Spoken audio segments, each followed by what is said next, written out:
கர்த்தருடைய பரிசுத்த நாமம் மகிமைப்படுவதாக. ஆசீர்வதிக்கப்பட்ட புதிய நாள், நல்ல நாள், ஞாயிற்றுக்கிழமை. கர்த்தரை பாடி மகிமைப்படுத்த வேண்டியதான நாள். 6/7/2025 கர்த்தரை நன்றியோடு துதிக்கிறேன், ஸ்தோத்திரிக்கிறேன். இந்த நாளுக்கான கர்த்தருடைய வார்த்தை எசேக்கியேல் 36 இதோ நான் உங்கள் பட்சத்திலிருந்து உங்களை கண்ணோக்குவேன், நீங்கள் பண்படுத்தப்பட்டு விதைக்கப்படுவீர்கள். I am concerned for you and will look on you with favor. You will be plowed and sown. கர்த்தருடைய நாமம் மகிமைப்படுவதாக. சில நிமிடங்கள் இந்த வார்த்தைகளை குறித்து தியானிப்போம். கிறிஸ்துவுக்குள் மிகவும் பிரியமானவர்களே, ஆண்டவருடைய பெரிதான கிருபையினாலும் இரக்கத்தினாலும் ஒவ்வொரு நாளும் கர்த்தர் நம்மை ஆச்சரியமாய் அற்புதமாய் வழி நடத்தி தேவன் தம்முடைய வார்த்தைகளை கொண்டு நம்மோடு கூட பேசி கொண்டிருக்கிறார்.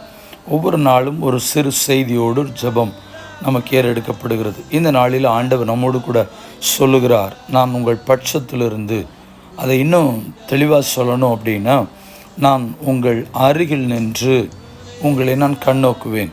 கர்த்தருக்கு ஸ்தோத்திரம். நீங்கள் பண்படுத்தப்பட்டு, அதாவது நீங்கள் சுத்தமாக்கப்பட்டு, அந்த இடம் சீர் செய்யப்பட்டு விதைக்கப்படுவீர்கள் அப்படின்னு சொல்லி கர்த்தருக்கு ஸ்தோத்திரம் உண்டாகட்டும். வேதத்தில் அந்த வார்த்தைகளை குறித்து நாம் வாசிக்கும் பொழுது, ஆண்டவர் நம்மை கண்ணோக்கி பார்க்கக்கூடிய தேவன். நம்முடைய சூழ்நிலைகளை கண்ணோக்கி பார்க்கிறார், நம்முடைய இருப்பிடத்தை கண்ணோக்கி பார்க்கிறார், நம்முடைய எண்ணங்களை கண்ணோக்கி பார்க்கிறார். எவ்வளவு தூரத்தில் இருந்தாலும் நம்மை கண்ணோக்கி பார்க்கக்கூடிய ஆண்டவர் நம்முடைய அருகில் இருக்கிறார். இஸ்ரவேல் ஜனங்களுடைய கூப்பிடுதலை ஆண்டவர் கண்ணோக்கி பார்த்தார்.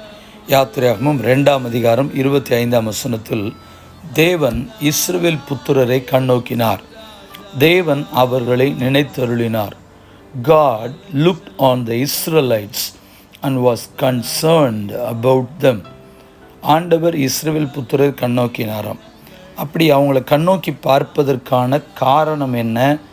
ஏன் அந்த சூழ்நிலைகளில் ஆண்டவர் அந்த வார்த்தைகள் இங்கே சொல்லப்பட்டிருக்கிறது அப்படின்னு சொல்லி பார்க்கும் பொழுது 23-24 சில காலம் சென்ற பின் எகிப்தின் ராஜா மரித்தான்.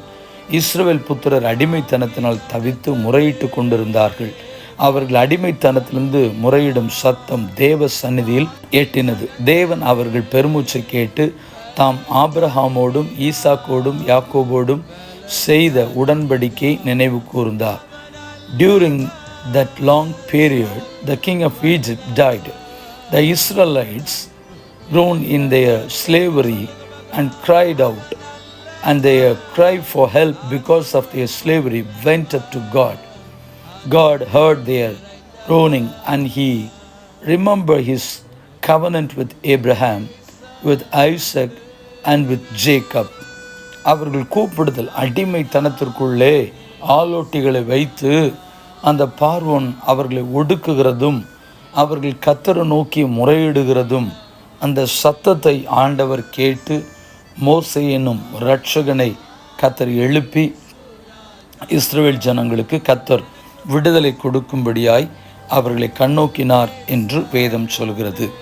கர்த்தருக்கு ஸ்தோத்திரம். உண்மையாகவே நம்முடைய கூப்பிடுதல், நம்முடைய அங்கலாய்ப்பு, நம்முடைய நெருக்கம், நம்முடைய உபத்திரவம், ஒரு வேலை செய்கிற இடத்துல கர்த்தருக்கு மகிமை உண்டாகட்டும், ஊழியம் செய்யக்கூடிய இடத்துல, இல்லாவிட்டால் மேல் அதிகாரி ஏதோ ஒரு விதத்தில் உங்களுக்கு ப்ரெஷர், டார்ச்சர், கர்த்தருக்கு ஸ்தோத்திரம், இப்படியெல்லாம் நீங்கள் சிரமப்படுகிறீர்களா?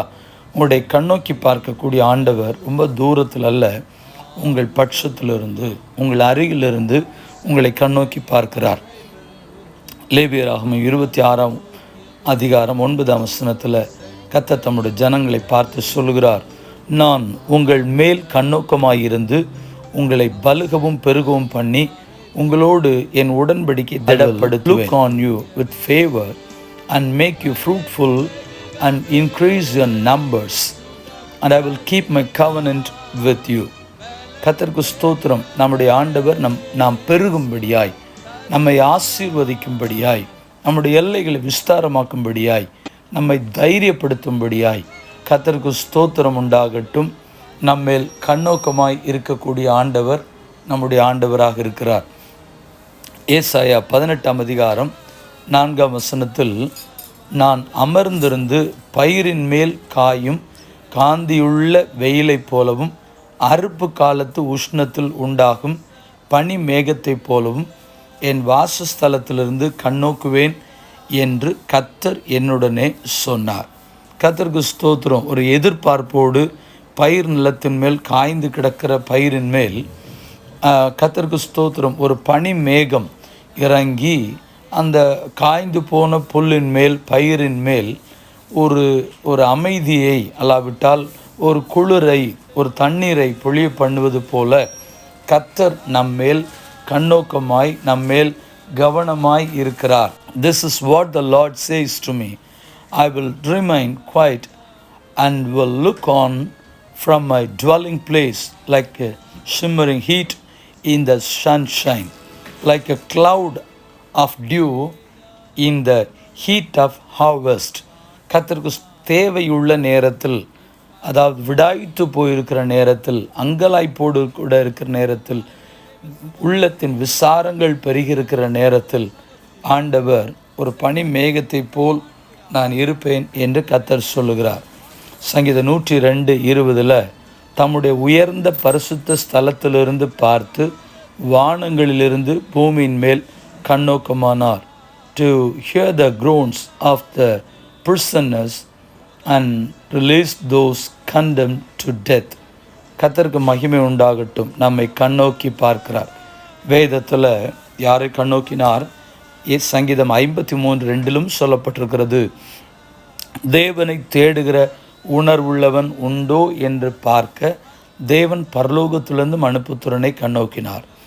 God looks down from heaven on the sons of men to see if there are any who understand and who seek God. தேவனை தேடுகிற உணர்வு இருக்குதா அப்படின்னு சொல்லி பார்க்கிறார். சங்கீதம் 14:2 சொல்லப்பட்டிருக்கிறது, தேவனை தேடுகிற உணர்வுள்ளவன் உண்டோ என்று பார்க்க கர்த்தர் பரலோகத்திலிருந்து மனுபுத்திரனை கண்ணோக்கினார்.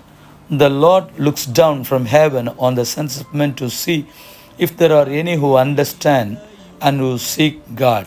கர்த்தருக்கு ஸ்தோத்திரம் உண்டாகட்டும். கண்ணோக்கி பார்க்கக்கூடிய ஆண்டவர்.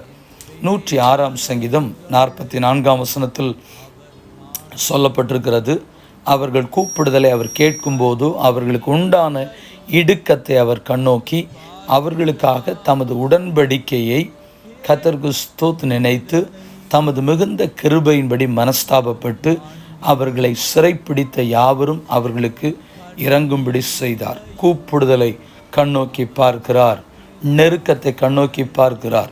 கர்த்தருக்கு ஸ்தோத்திரம்.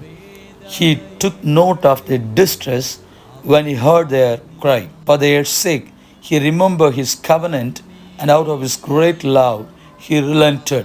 He caused them to be pitied by all who held them captive. கர்த்தருக்கு ஸ்தோத்திரம். இன்றைக்கு உங்களுடைய சூழ்நிலைகளை, உங்களுடைய நெருக்கத்தை, உங்களுடைய உபத்திரவத்தை, உங்களுடைய வேதனைகளை கண்ணோக்கி பார்க்கிறவர் ஹல்லேலூயா இன்றைக்கும் கண்ணோக்கி பார்த்து உங்களை ஆசீர்வதிப்பாராக. ஜெபிப்போம். பரிசுத்தமுள்ள நல்ல தேவனே, இந்த ஜெபத்தை என்னோடு கூட செய்கிற ஒவ்வொரு தேவ பிள்ளைகளுடைய சூழ்நிலைகளையும் நெருக்கத்தையும் உபத்திரவத்தையும் மனசஞ்சலத்தையும் வியாகுலத்தையும் கண்ணீரையும் கவலைகளையும் நிந்தைகளையும் அவமானங்களையும் பாடுகளையும் பழிச்சொற்களையும் கண்ணோக்கி பார்க்கக்கூடிய ஆண்டவர், கண்ணோக்கி பார்த்து எல்லா சூழ்நிலைகளுக்கும் தப்புவிக்க தேவ சமூகத்தில் ஜெபிக்கிறோம். கர்த்தருடைய நாளில் நாங்கள் எல்லாரும் தேவ சமூகத்தில் போய் ஆராதனை நடத்துகிற, தேவனுடைய வார்த்தையை பகிர்ந்து கொடுக்கிற தேவதாசர்கள், தேவ ஊழியர்கள் கர்த்தருடைய பிள்ளைகளை வல்லமையாய் எடுத்து பயன்படுத்தும். ஆராதனையில் கலந்து கொள்ளுகிறவர்கள் குடும்பமாய் கலந்து கொள்ள தேவனுடைய வார்த்தையை பயத்தோடும் நடுக்கத்தோடும் கேட்டு தேவ பிரசன்னத்தோடு தங்களுடைய இல்லங்களுக்கு திரும்ப பிதா குமாரன் பரிசுத்தாவின் நாமத்தினாலே ஜெபித்து ஜெபத்தை நாங்கள் ஏறெடுக்கிறோம். எங்கள் பரிசுத்தமுள்ள நல்ல பிதாவே, ஆமென்.